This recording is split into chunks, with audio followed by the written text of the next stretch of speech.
Kids, they usually like that. Let's make these circles really big. Get in circles. Jen, I'm just kidding.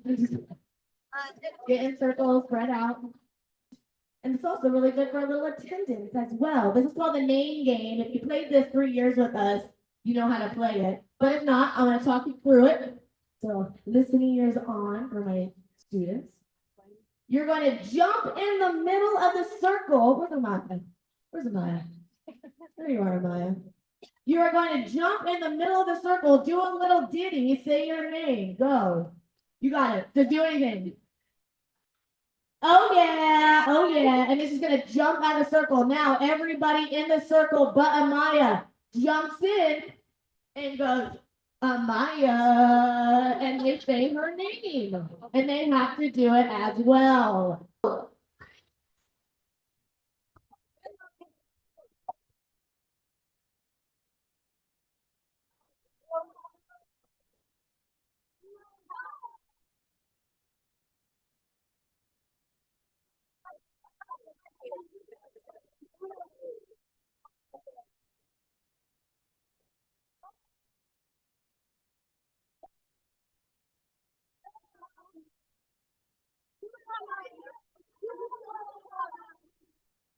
When your circle's done, sit down. When your circle's done, sit down.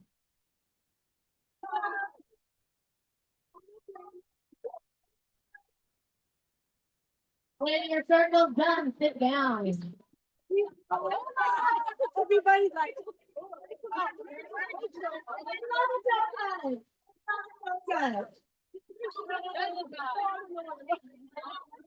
it's so fun. I love that game so much. It gets all the kids out of their comfort zone. Sometimes you'll have a kid go in there and go, Jessica, and then they run out. I bet you have to do it too. Jessica. And then they think it's funny. So it's also, like I said, really good for attendance and for a lot of gymnastics. I've noticed that, kids come in and out and move up a lot. So it is kind of hard to keep track of all those kids. So it's also really good for your brain as well. So sometimes I'm like, I forgot a kid's name. Let's play the name game. And then we're all getting into it. Yeah. Also, for my teachers, I always want to say you also have to be silly. Okay. You have to also be silly. You also have to go out there and floss. Even if you can't floss, you still have to go out there and be silly. You start the class by having a little bit more energy and positivity, and the kids follow with you. It is not wrong to be silly. Okay? It's way more beneficial for the students. Next, our look screen. So this one's another fun one to get everybody out of their comfort zones. Tion. Okay, I'm gonna say, look. If you look at somebody in the circle and you make eye contact with them, you're supposed to scream and fall down to the ground. Okay? Now, what you really want to try to get students to not do is that's not fun, right? Yeah, you really want to get them engaged and able to be like, let them have it, let it out, let it out, yeah? Okay, so one more time, I'm gonna go over that one more time because that was kind of a rough part. So look down. I'll say look. And then I'll say look down again. And then we keep going until somebody is either the winner, or if I have an odd or even number in the group, somebody is going to be two winners. Okay, the hush will fall upon the room. All right, you ready? Look.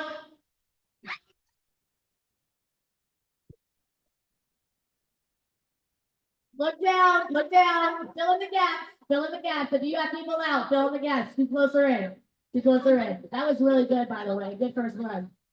Look. Oh, you what? I've never had this happen. I pinky promise, only the guy can do it.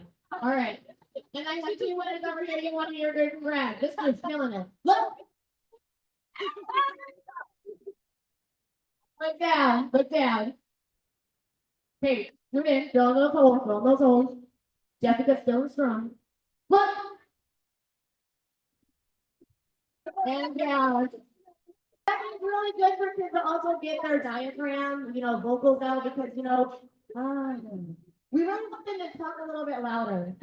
Raise your hand if you think it's so frustrating whenever you're talking and you get the students.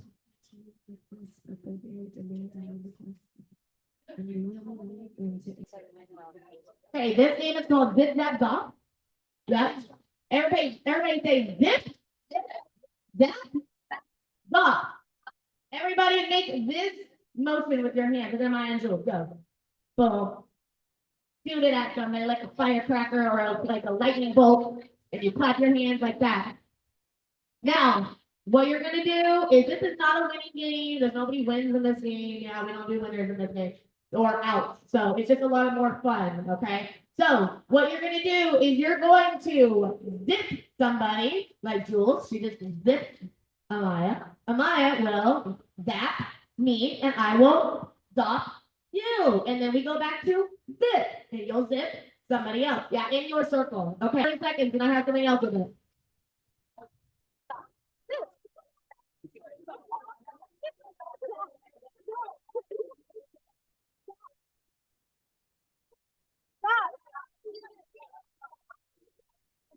Definitely do that too. Ready, set, go.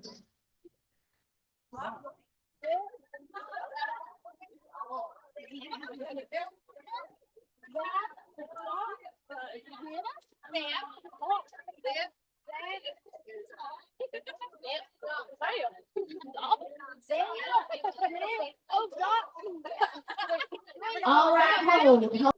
Do whatever you want. You can go back, you can go front, but I need some choreo with it. Ready, set, go. That's a spell. Pretend your fifth is a spell.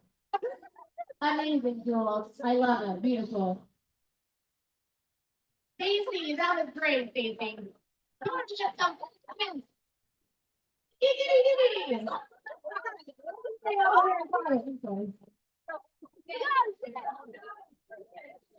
Games left, okay? So we have 2 more games left. That one's for the next one.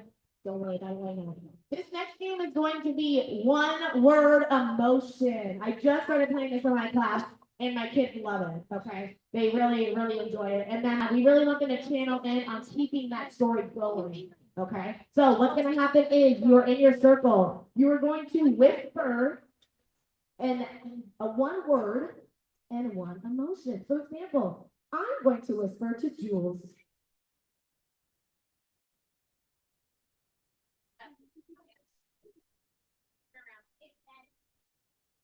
Spaghetti. Must be say spaghetti inside word. Spaghetti. Round of applause. Round of applause. Round of applause. Yes, really get into it.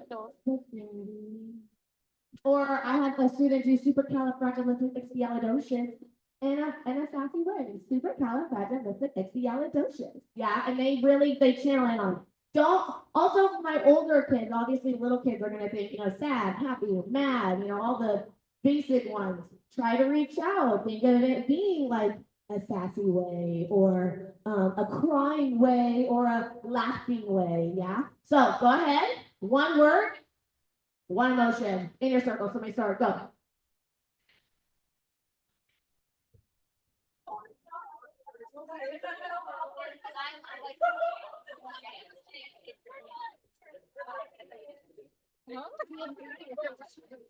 Louder, Willow.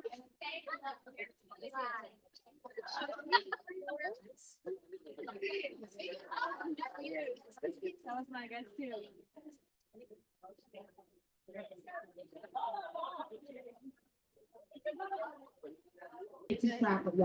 Everybody has an item in the middle of their circle. It might be the same, it might be different. Yeah, you have one item. Somebody pick up that item. Somebody, anyway, doesn't matter. We're just gonna start with the item is what I'm doing. All right, so raise your hand if you've ever used ChatGPT, AI, Meta, yada yada yada, for any form of any reason. Okay. Now put your hand down. Thank you. A lot of our students nowadays are so normalized to ChatGPT, AI. And what does that really block you from? Using your imagination, using your creativity, using your brain for problem solving skills, right? So this game is called prop game. All right. You have an item in the middle of your circle. One person now has it, and they'll start with it. You have to imagine this item as something that it's not. Yeah. So if I had, what was that? Let me get this French fry. Yeah. If I had this French fry, I'd be like, I'm a boat. But do you see how I'm getting into it? I'm not just sitting up going, it could be or yeah, get into it. Show me what you're trying to, and then we have to try to guess what you have. Yeah, make it more fun, make it more challenging. Obviously, if you have little kids and you can't do that, then thank you. If you have little kids and they're not able to really like act it out like that, just be like, don't say it out loud. Yeah, I'm rowing my boat. If you have older kids, try to get them to have a scenario. Yeah, be like, oh, I'm out on the water rowing my boat for a very long time and my arms are getting tired, and you just make it a whole story. Okay, so you can stay seated for this one, but stand up if you have your item. And if you don't have something in your head right away, pass it along, we'll come back. Yeah? Ready, set, go.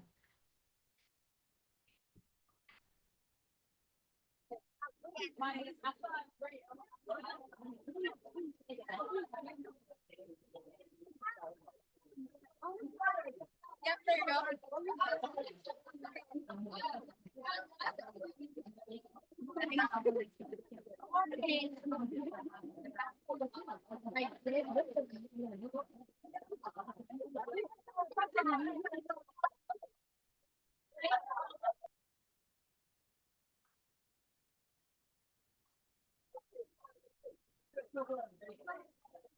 Get into it. Show me how you do it. That's good. I like this. We're gonna move. I recognize one student. Hold on one second. Amaya, say that, Amaya. Round up for Amaya. Amaya seen this gym class long time ago. And Amaya was very reserved. She was very shy. You know, she doesn't do improv. It would give her so much anxiety. You know, it was just, you know, she had a really hard time. But Amaya, in all these games, she's always taking musical theater games and you know, like classes and stuff. And she's just grown as a person. And she was our dance cat of the year this year. So yeah, no, we love her, we adore her. So Amaya, if Amaya can get out of her comfort zone, I believe any kid can. So peace out. Thank you. Sorry. I know, yeah.